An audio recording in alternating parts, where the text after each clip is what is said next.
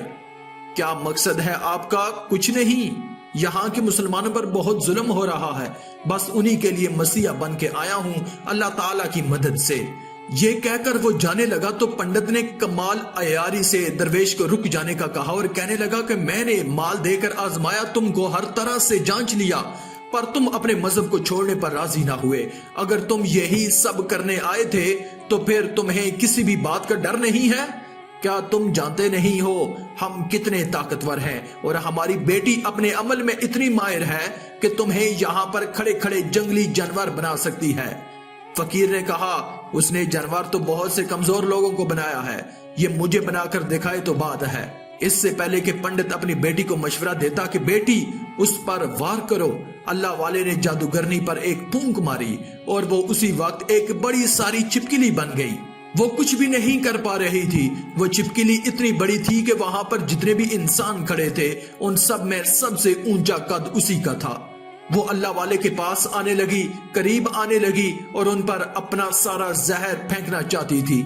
وہ جانتے تھے کہ وہ کیا کرنے والی ہے۔ اسی وقت انہوں نے اس کے منہ پر تھونک دیا۔ تھونکنے کی دیر تھی کہ وہ جلنے لگی، جس سے اس کا چہرہ پگھل رہا تھا، اس کا چہرہ جل کر سیاہ ہو رہا تھا اور قریب تھا کہ اس کا پورا جسم جل کر راکھ ہو جاتا۔ پنڈت دوڑتا ہوا آیا اور ان کے قدموں میں گر گیا اور معافی مانگنے لگا، حضرت اس گستاخی کے لیے آپ مجھے معاف کر دیں، میں نے سچ میں آپ کو بہت ہی کمزور سمجھا۔ اگر میری بیٹی ٹھیک ہو جائے گی تو میں سچ کہتا ہوں کہ ہم جتنے لوگ یہاں پر موجود ہیں یہ پوری بستی مسلمان ہو جائے گی۔ نہیں، ہم تم سب کو اپنے دین میں شامل کرنے کے لیے یہ نہیں کر رہے، بلکہ تم لوگ ہمارے مسلمان بھائیوں پر جو ظلم کرتے ہو اس ظلم کو ختم کرنے آئے ہیں۔ ہمارے دین میں جبر نہیں۔ اگر تمہاری بیٹی انسان بن کر رہے گی اور کسی کو کوئی تکلیف نہیں دے گی تو اس کو اس کی اصل حالت میں لانے کے لیے میں خود اللہ تعالیٰ سے دعا کروں گا۔ پنڈت کہنے لگا، ہاں میری بیٹی اپنی اصلی حالت میں آئے گی تو کسی پر کوئی ظلم نہیں کرے گی، بلکہ میں اب دل سے معافی چاہتا ہوں کہ میری بیٹی نے جو کچھ کیا ہے یہ آئندہ کوئی بھی کالا جادو، کوئی بھی عمل نہیں کرے گی اور کسی مسلمان پر بھی سختی نہیں کرے گی، بس آپ ایک بار اس کو انسان بنا دیں۔ اللہ والے نے اس چھپکلی پر دوبارہ پھونک ماری تو وہ انسان بن گئی اور درویش کے قدموں سے لپٹ گئی اور کہا کہ مجھے معاف کر دیجئے، میں نے آپ کو بہت کمزور سمجھا۔ آپ جب تک یہاں تھے میرے لیے ایک حقیر انسان تھے، جس کے لباس سے، جس کے حلیے سے جو مجھے ایک دیوانہ فقیر لگ رہا تھا۔ میرے باپ کی ٹانگ کا زہر آپ نے ہٹایا، اس کے باوجود میں آپ کی دشمن بنی رہی۔ اس لڑکی کا آدھا چہرہ سیاہ ہو چکا تھا۔ وہ کہنے لگی، آج میں اپنے باپ کے ساتھ آپ کے دستے مبارک پر مسلمان ہونا چاہتی ہوں، بیعت لینا چاہتی ہوں، اور میں یہ وعدہ کرتی ہوں کہ آئندہ اس بستی میں کوئی بھی ظلم نہیں ہوگا، بلکہ سب ایک دوسرے کے ساتھ مل جل کر بھائی چارے کے ساتھ رہیں گے اور سب مسلمان ہو جائیں گے۔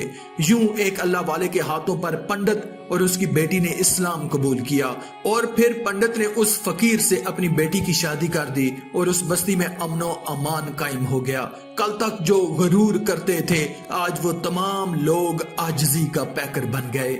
آخر میں اللہ رب العزت سے دعا ہے کہ اللہ ہمیں نیک اعمال کرنے اور برائی سے بچنے اور بچانے کی توفیق عطا فرمائے، آمین یا رب العالمین۔ آج کی اس ویڈیو میں تھا بس اتنا ہی۔ مزید اسلامی ویڈیوز حاصل کرنے کے لیے اللہ کی قدرت چینل کو سبسکرائب کر دیں اور ساتھ میں موجود بیل کے آئیکن کو دبا کر آل پر کلک کر دیں۔ شکریہ۔